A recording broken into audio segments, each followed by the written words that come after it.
I bought the ugliest shirt the other day. Like genuinely ugly. Like think of those old school cholo shirts with all like the skulls and the graphics all over it.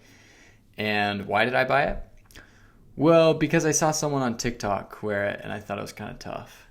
And I had this weird thought and I said, well, would I actually like that t-shirt if I didn't see someone that I thought was cool wear it first?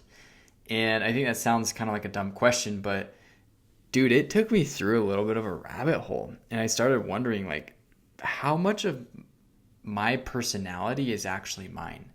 And how much has the internet chosen my personality?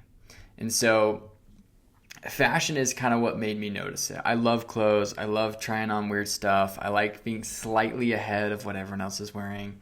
And obviously I get a lot of inspiration online, like TikTok, Pinterest, Instagram, whatever, which it isn't bad, but I think that's just how inspiration works. But it's funny because I'm not trying to follow trends, but in a sense I'm still reacting to trends, because if everyone is wearing one thing, I decide I'm going to go wear the opposite. And so in a sense I'm still letting everyone else decide what I wear. Which was kind of weird to realize. But then I started seeing it everywhere. My Pinterest board was basically a collection of other people's tastes. My house was things that I saw people post about what to get from IKEA on TikTok. My clothes are inspired by people online. And even these videos that I'm making. I heard someone else talk about a topic and I'm like, ooh, that's interesting. And I want to create a video about that. And again, I don't think that's necessarily bad. There's a quote that I love that says, I am the museum of everything I have loved. And I actually love that idea. And maybe that's what, a person is. You take little pieces from your parents, your friends, movies, books, music, places you've been, places you've loved, and now the internet, which all of that becomes you, which I think is beautiful. But I think the internet part is weird because now the museum of everything we love has an algorithm. Before the internet, you were just influenced by people, obviously. But there is a literal machine studying what keeps your attention and keeps feeding you more of it. So I wonder, did I discover the things that I actually love, or do I love it because I've seen it 47 different times online? Do I decide this house looks good? Do I think this buzz cut is actually cool? Or what does success actually look like? And that's the part that kind of freaks me out. It's like, what would you do if nobody could see it? And I heard this post, I watched this video the other day that said, if you could take the greatest vacation of your life, but you weren't allowed to take any pictures or tell anyone about it, would you still want to go? And I think the obvious reaction is like, yes, of course I would. But if you really think about it, there is definitely something in me that changes when nobody gets to see it. And I don't love admitting that. Like if I bought an outfit and I knew nobody could see me wearing it, would I want to? If I could go on an insane trip and nobody knew, would it feel as exciting? If I got incredible shape, but I couldn't post a picture of it, would I care quite as much? And I feel like those questions are super, super uncomfortable. And I think the need of being seen is getting cranked up. Humans have always needed to be seen. That's not new. That's just, we want people to know us. We want people to think we're interesting. We want approval. But what I realized is my identity was based off wanting to be seen. And I did some deep work around this, and I was able to let part of me and part of that go. And I realized how much of my motivation, my desires, and everything was tied into wanting to be seen. And I hate that this also messes with creativity.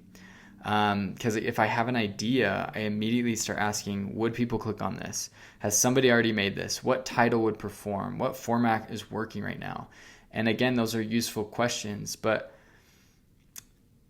there's a point where optimization starts slowly deleting you Because instead of asking, what do I actually want to say, you start asking, what can I say that will give me the most reward, the most likes, the most engagement? And if you do that long enough, I genuinely wonder if you start to forget the difference. And maybe that's where, the real fear is. Like, I don't really care that TikTok influenced a shirt that I bought that I don't think I'll ever wear. That's fine. The thing that scares me is the possibility that I could slowly build an entire life based off things that I was shown, and confuse that with choosing. Because if everybody is chasing the same body, the same house, the same clothes, the same vacation, the same business, eventually you have to ask, what did I choose in this life? Or is this just a life that I am choosing because I was advertised it the most? So it's like, dude, what the freak do we do? And it's like, I don't think the answer is delete internet and move to the woods. I personally like the internet. It gives me ideas. I've made a lot of friends off the internet. My business runs off the internet. I love music. I love clothes, books. Those are all things I genuinely love. But maybe the answer is just creating a little bit of space where nobody gets a vote on what I do. Wear something because I like it, not because I saw a post about it.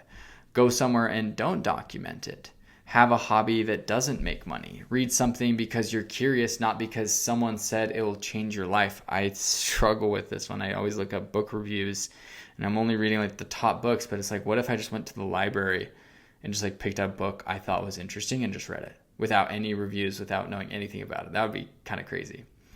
I think just occasionally asking ourselves, would I still choose this if nobody ever saw me choose it? And I think that's a really interesting test. So maybe none of us have completely original personalities. Maybe we're really just our museums of everything we've learned, and maybe that's okay.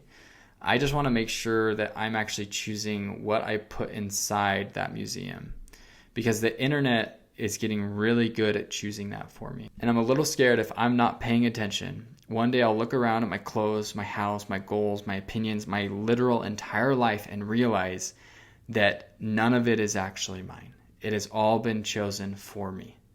And with that, where is my personality and what even is that?